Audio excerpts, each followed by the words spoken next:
রচনাভিত্তিক ঘটনা, এটি প্রকৃতি দেওয়া সুস্বাস্থ্যের এক অনন্য চাবিকাঠি।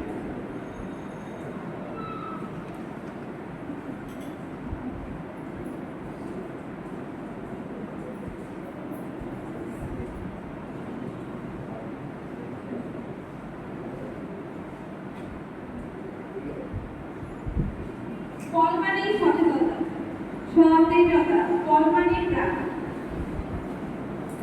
গাছে গাছে ফল, মনে মনে বড়। উৎসবের দিনে আমাদের বল জোগাতে আসছেন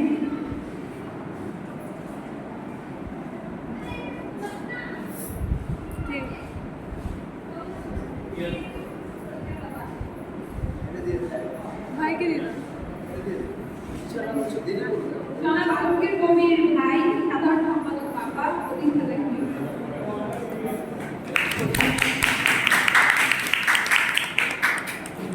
এমনি শোনা যায়? হ্যাঁ যাই শোনা যাচ্ছে না? বন্ধ করে বেশি। আচ্ছা, সবাইকে অসংখ্য ধন্যবাদ। ফল উৎসব গ্রিন ভয়েস সোনারটি কলেজের আয়োজন করছে।